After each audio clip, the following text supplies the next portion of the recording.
The return of the king, the second King of the Hill revival season and 15th overall is finally here, and we've got another strong season with plenty to discuss. Obviously, I presume that you've binged the entire thing already, but like last year, my plan is to go through the season one episode at a time without spoiling anything that comes after the episode I'm discussing. Starting, of course, with the Bobby and Connie focused season 15 premiere, Failure to Hard Launch. So let's just dive into it. And like last season, I'll not only be covering every episode of the season over the next few weeks, but I'll have my uncut reactions to each episode posted over on my Patreon as well. Check those out if it interests you. Thanks.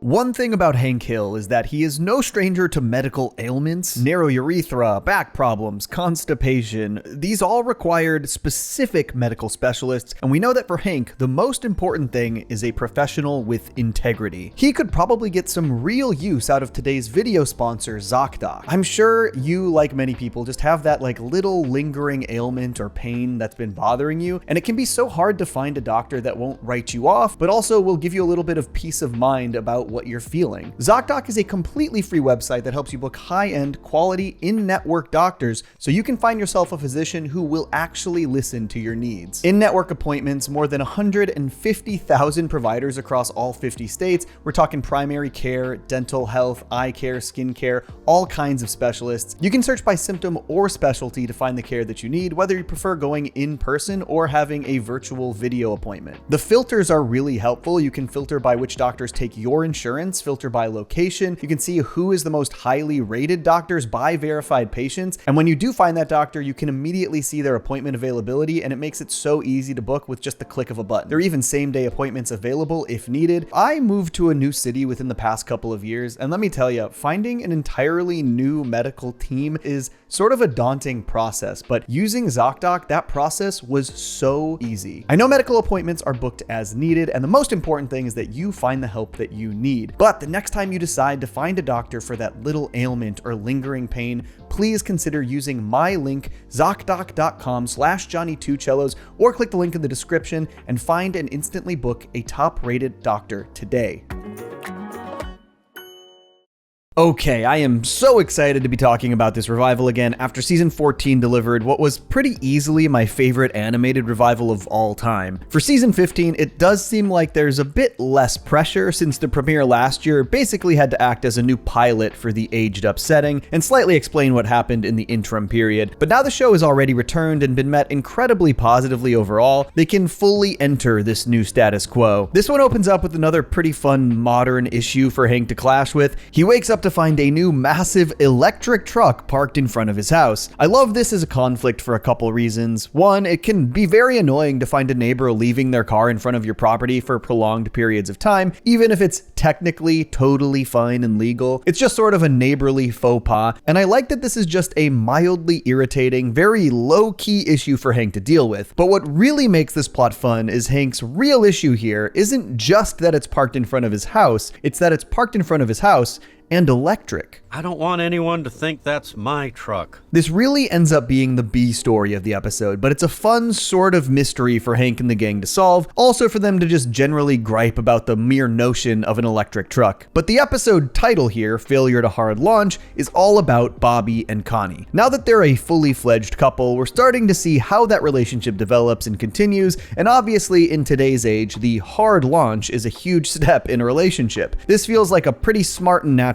aspect of modern dating for King of the Hill to deal with in regards to Bobby and Connie. The A story starts in the restaurant though, and it explores what Bobby is doing to try and fit Connie into his busy work schedule at the restaurant, showcasing that thanks to Emilio being a top-tier sous chef, Bobby is able to sneak off for lunch dates relatively often now. This is a great Emilio episode, easily my new character MVP last season, and I have to say this continues into this season. Emilio shows time and time again that he not only has Bobby's back as a boss, but as a friend as well. Covering for Bobby to go see Connie is more work for him, but he wants Bobby to be able to see his girl. He's a real homie. I really enjoyed the little moments we see here of Bobby and Connie's relationship as well. It's a tiny moment, but when he surprises her at her dorm, her excited laugh is so cute.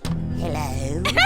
This is also small, but I love seeing them watch stand-up comedy on a laptop in bed together. That's just a cute, intimate way to watch something with your partner, and I also think the show has done a great job showing that Bobby still maintains a love for so many of the things we saw him appreciate as a kid. Even though he isn't aspiring to be a prop comic anymore, he clearly still loves comedy. These cute lunch dates lead to the titular hard launch question. I like that Bobby is sort of oblivious to these kinds of social media relationship milestones, but they do a good job spelling out the pros and cons, leading to them starting with a soft launch instead of a hard launch. I think focusing on the chain of it all in this circumstance was really smart. It's such a natural hinge point for their lives. Obviously, with Chain being both Connie's ex and Bobby's current business partner, this could become a super messy situation. And on that note, I appreciated how this episode was pretty seamlessly able to weave a Bobby/Connie relationship story in with a Bobby working at Robota Chain story. It's nice when these worlds don't feel entirely separate, and we can get major developments on both of these sides of Bobby's life. And obviously, Chain is a character who can be a real wild card. Once he sees Connie's soft launch, he immediately asks Bobby who it is, comically not really even considering that it could be Bobby. This is maybe the best showcase of Emilio being a true homie we've seen. He lies and tells Chain that he's dating Connie, and despite the fact that Bobby clears things up and tells Chain the truth, Chain decides to fire Emilio over this, which goes a really long way to show that Chain is not fit to run a business, frankly, just fully harming the restaurant he co-owns over a personal vendetta. It also shows how ignorant Chain is despite his business school education. He claims they taught him he can throw a rock at the border and hit 2 cheaper Emilio replacements. They have a class on throwing rocks at Mexicans? That genuinely might be the funniest line of the season. But obviously this doesn't go well, and I think the result of this is another pretty great story pivot. Connie suggests Bobby should go to Chain's dad, Ted Wasanasong, to figure out this whole debacle. And I think this actually gave us a lot of interesting insight into Chain as a character, as well as into his dynamic with his father. Ted reveals that he actually holds some regret about investing in Robota Chain simply because he gave Chain an easy path to success without actually working his way there. There's kind of a small but significant moment when Ted reveals that he started working in the mailroom before working his way up the ladder, and Chain expresses surprise that his dad wasn't always rich. Now, it's played as a joke for sure, but it's pretty telling that Chain had not even conceived of a world where the Wasanasongs were not wealthy, truly born with a silver spoon in his mouth. And Ted forcing Chain to take Emilio's place in the Robota Chain kitchen is a great way to press the issue, putting Bobby and Chain in close quarters to better understand each other. This leads to Chain understanding how difficult it actually is to work in the kitchen, and I think most interestingly, we actually get some real insight into Chain's mental state after dating Connie. Chain is clearly a bit emotionally immature, and it's clear to us why Bobby is a better boyfriend, but Chain can't really comprehend this. But what I think really works here is that we see that Chain was pretty hurt by the breakup, that he took Connie for granted and realized too late that he maybe really cared for her beyond a superficial level. Really? You caught feelings? And honestly, I love that despite the fact that Chain has been antagonistic and is sort of a romantic rival, Bobby actually empathizes with him here. This entire episode, Bobby also didn't really think there was much more to Connie and Chain's connection beyond the surface, but when he realized that Chain did actually have these deeper regrets, he felt for him. It shows the kind of person that Bobby has grown into, able to feel this kind of empathy for someone who has been such a headache and pain in his life for a long time, and has actively worked to make his life harder. It's a nice moment, and I appreciate that. Though Chain is still this emotionally stunted, immature frat boy, he is actually having to face some of the emotions you wouldn't expect him to. It's really adding depth to a character who was kind of one note in the original show. This all resolves in a pretty funny way. The pair get locked in a walk-in cooler together, and the only one with the key is Emilio, who then basically blackmails Chain into not just hiring him back, but also giving him a raise and a title bump. Truly, we stan Emilio. I will say, it does start to feel like this episode maybe tried to cram a few too many beats into this story, because this whole walk-in cooler thing starts to play out like a classic sitcom trope, where two characters with conflict are locked in a small space together and have to work through it. But Bobby actually found the empathetic thread to Chain before they went into the cooler, and then the result was just Emilio blackmailing Chain to get out, which is funny, but it feels like the intention here in the outlining stage was to use that classic trope, and it kind of ends up being a bit of an afterthought. I guess ultimately this is a real nitpick, because because there isn't any one thing about this story I didn't like or would change substantially. They naturally pivoted from a big relationship milestone for Bobby and Connie into a workplace dilemma for Bobby, one that showcased Emilio as a great new player in the cast and also allowed us to explore Chain a little deeper. And I do think ultimately empathizing with Chain worked well here. Seeing him have a difficult time reconciling with his own emotions was effective, and Chain was obviously just a bit of a Bobby foil in the original run. He served a purpose but had very little substance, so I think the revival has pretty immediately elevated him. He's got a lot more going on character-wise in seasons 14 and 15 than he ever did in the original run. I do think the smart thing this story does is end it on a Bobby and Connie note. In his crash out, Chain revealed that he actually proposed to Connie, and that Connie said she didn't really ever see herself getting married, which obviously both of these things shocked Bobby, but I enjoyed seeing how he approached the conversation with Connie after this. One, Connie revealed Chain was drunk and spiraling when he proposed, so she didn't really take it particularly seriously, which is pretty fair given his track record. I think the fact that he is still dwelling on it was a surprise even to Chain, but I really appreciated how delicately they handled the marriage conversation here. I think Connie's attitude towards marriage is incredibly understandable for the character at this point in her life. After just having seen her parents' marriage fall apart, she is having a really hard time believing in that institution. And I also think that's generally an attitude we've seen more and more of in younger generations, particularly because a lot of them have,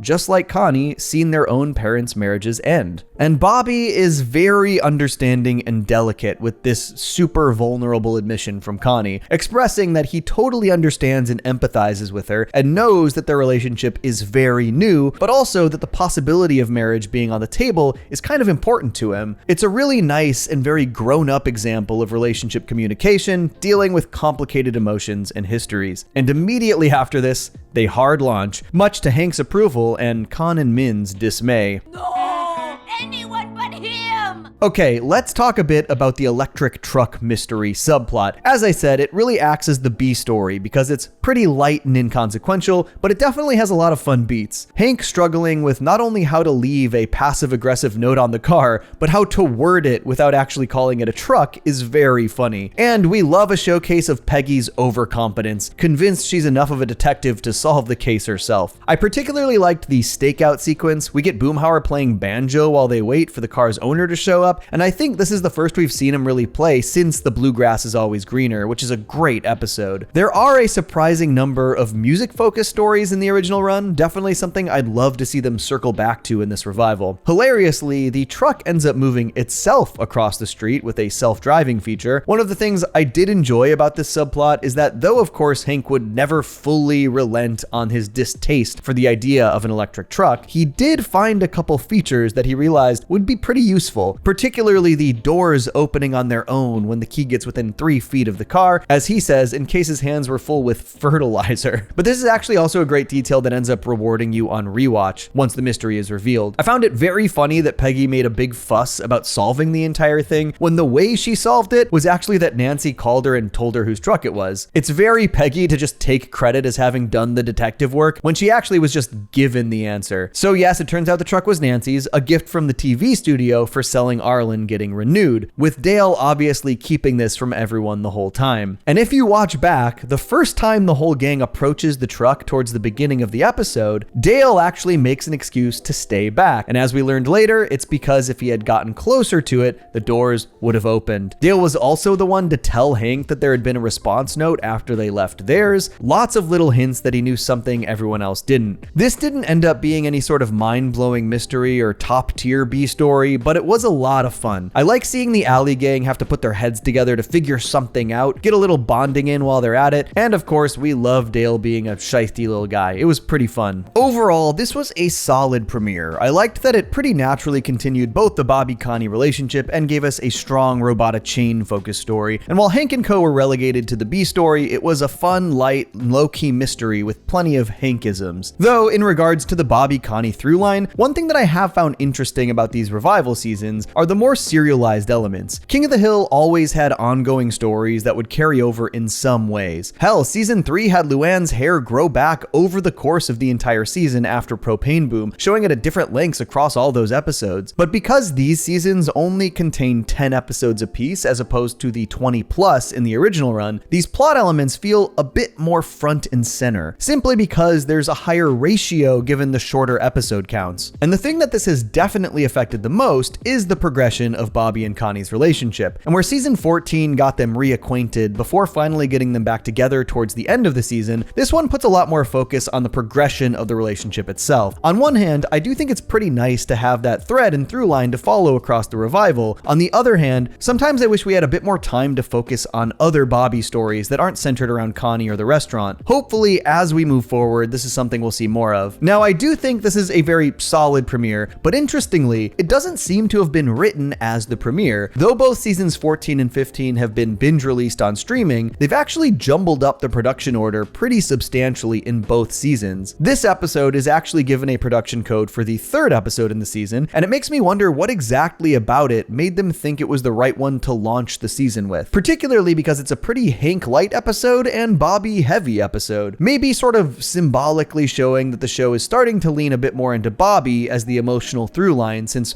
we're really following a lot of the major milestones in his life in young adulthood. Though, the next episode, Care of the Dog, seems to have been initially written as the first of the season, and I actually think that one really feels like it would have made for a great premiere, which I guess I'll go over more in detail in the next video. And look forward to that because, spoilers, I loved that episode. Hopefully dropping that video tomorrow. Ultimately, since it's all binge release, it doesn't make a huge difference. Fans are likely going to binge everything as quickly as they can, but I do find these decisions interesting, as they seem to be remnants of the cable era shifting into the streaming age. This episode did serve as a perfectly solid premiere, and that is what I've got to say about season 15, episode 1, Failure to Hard Launch. If you enjoyed this breakdown, please stay tuned because I have breakdowns for every season 15 episode on the way. Maybe even subscribe if you're interested, and also consider checking out my Patreon where you can see my uncut reactions to the episodes. Hey, I also have plenty of other King of the Hill videos across the channel if that interests you, including coverage for every single season 14 episode from last year, which I even threw into this one big compilation for your convenience. Stay tuned for more. Peace. I stay mellow watching Johnny two cellos. He talks cartoons, he's a really cool fellow. He keeps you posted on adult cartoons. If that's what you're into, then grab a spoon and a very big bowl of your favorite cereal. Feels like Saturday morning cartoon material. Johnny two cellos, watch him on YouTube. Now enjoy this groove and bust a move.